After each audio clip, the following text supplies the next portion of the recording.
Subtle, but it's becoming much more visible. Anybody can see that the schools are more segregated in the North today than they were in 1954 when the Supreme Court rendered its decision declaring segregation unconstitutional. Anybody can look around the ghetto and see that ghetto schools are predominantly segregated and devoid of quality. Anyone who moves through a major ghetto of our country will see the housing conditions. People don't have to be reminded that they are forced to live in slums in many instances, and they're often rat-infested, vermin-filled slums. And it isn't too hard to see the exploitation that the Negro confronts in the ghetto, where he is forced to pay more for less and constantly trying to make ends meet, but because of either no job as a result of unemployment or a job that is so economically unprofitable that the person can't make ends meet. And I think they see all of these things, and more they're coming to see them, because before the people of the North were looking to the South and they supported the struggles of the South. Now they're coming to see that their problems are very real and they've got organized to grapple with them. This transition has to be very honest with America. And honesty impels me to admit that America has broad racist elements still alive. Racism is still existing in American society in many areas of the society, North and South.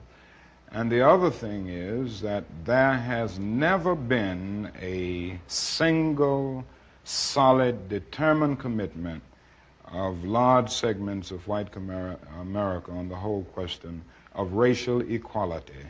I think we have to see that vacillation has always existed, ambivalence has always existed, and this to me is the so-called white backlash. It's merely a new name for an old phenomenon. I see the white backlash as a continuation of the same ambivalence and vacillation of white America on the whole question of racial justice that has existed since the founding of our nation.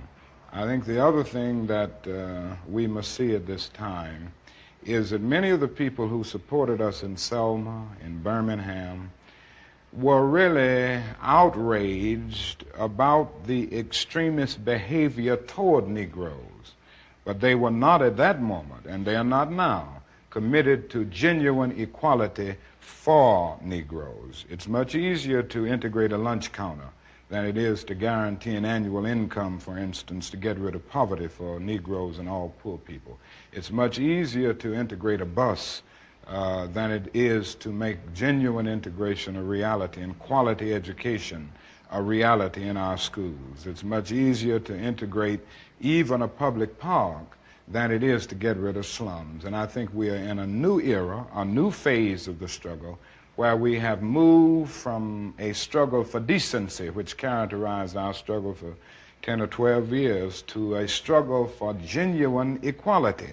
And this is where we are getting the resistance, because there was never any intention to go this far. People were reacting to Bull Connor and to Jim Clark rather than acting in good faith for the realization of genuine equality. What is it about the Negro? I mean, every other group that came as an immigrant somehow, not easily, but somehow got around it. Is it just the fact that Negroes are black? That's a part of it, and that grows out of something else. You can't thingify anything without depersonalizing that something. If you use something as a means to an end, at that moment you make it a thing and you depersonalize it. The fact is that the Negro was a slave in this country for 244 years. That was a willful thing that was done. The Negro was brought here in chains, treated in very inhuman fashion, and this led to the thingification of the Negro. So he was not looked upon as a person. He was not looked upon as a human being with the same status and worth as other human beings. And the other thing is that human beings cannot continue to do wrong without eventually rationalizing that wrong. So slavery was justified morally, biologically, theoretically, scientifically, everything else. And it seems to me that white America must see that no other ethnic group has been a slave on American soil. That is one thing that other immigrant groups haven't had to face.